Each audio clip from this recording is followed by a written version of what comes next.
everybody. Well, today we talked about muffins yesterday, but today we're discussing when the first old-fashioned bakery actually came out. It was called Warren's Bakery. It was in England. It was started in 1860 by a family named Warren. That's all I know. And they had fantastic. Meanwhile, bakeries spread all over the world. I grew up in a place called Cape Cottage. There's Carlo's Bakery, there's Mandoga's Bakery, there's tons and tons of old-fashioned bakeries. Most of them are still not standing. Cape Cottage went out many, many years ago, sadly. And this is also in honor of Oklahoma, which I did in 1974 with the Center Drama Workshop. I was in the ensemble. So I'm adding in 1 3/4 cup of sugar. Ooh, okay, we're going to mix this together. And I'm going to add in 1/2 cup of cocoa. There's nothing better, folks, than an old-fashioned bakery, folks. You have not lived until you've gone to an old-fashioned bakery. Oh, the smell is so wonderful. Now I'm going to add in about 1/2 cup of cocoa. Here we go. I'm going to mix this together and put it back on the flame and cook it for a few minutes, then we'll go to the next step. We're adding in 2 eggs. Please be careful it doesn't scramble. Because eggs have a habit of scrambling because it's hot and, it's what causes scrambled eggs, obviously, mix it slowly together because you don't want to have scrambling here. I'm going to put this back on the flame for about another minute. There's nothing better than an old-fashioned bakery, folks. The smell, I remember those cheese danishes. Oh, the cream puffs, the eclairs. Oh, it was so delicious. It's just sad we don't have many old-fashioned bakeries anymore, folks. And I tell you something, I really gladly miss it. I will do anything to have them come back. All right, we're going to put this on the stove and cook this for about a minute. Just sip the flour. Bakers always believe in sifting the flour because it makes it a lot smoother. You don't want to have a lot of lumps in your flour. Here we go.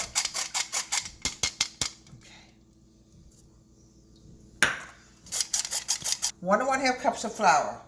Now I'm going to add my baking powder and soda. Okay, where's my spoon? I'm not awake yet. I'm now adding in 1 teaspoon of baking powder. All right, we just got to dig up that spoon. Here it is. 1 teaspoon of baking powder.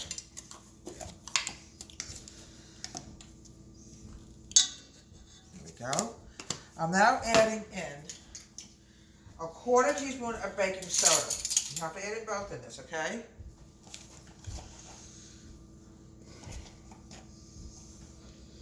There we go.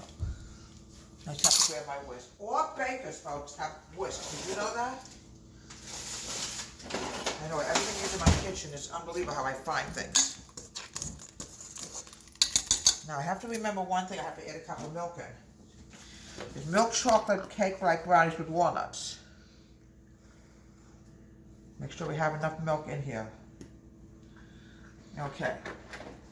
Now, we're going to grab the chocolate mixture, and what I want to do is I'm going to add it in here. Luna. There we go.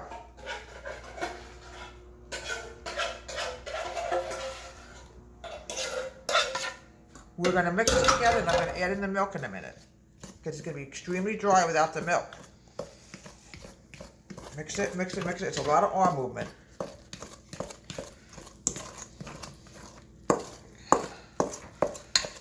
Now we're going to add in the milk. Put a little bit more milk in. That's not quite enough. We want a full cup of milk. There we go. Yeah, I remember the Cape Cottage in Springfield. Oh, it was a fantastic bakery. Often my father, on his way home from work, would stop there and bring home Danish, cream puffs, Boston cream donuts. Oh, the stuff they used to come up with, folks, was so good. A little bit more milk. Got his name from milk chocolate brownies for a reason.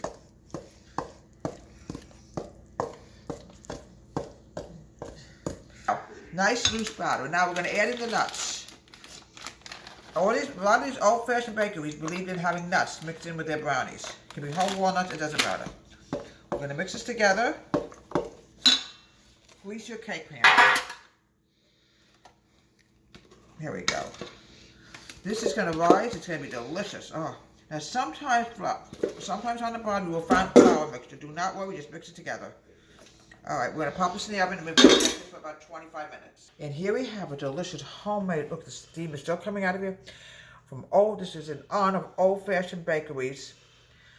And the first one was Warren's Bakery, which came out in England. And it was 1860. Then bakeries just traveled all over the world. Now, sadly, we don't really have many bakeries left, but just sad. But, you know, what are you going to do? This is also in honor of Oklahoma, 1970 from Deborah Waite. I'm Crunchy Kitchen. Have a great day. Please subscribe to my wonderful YouTube channel.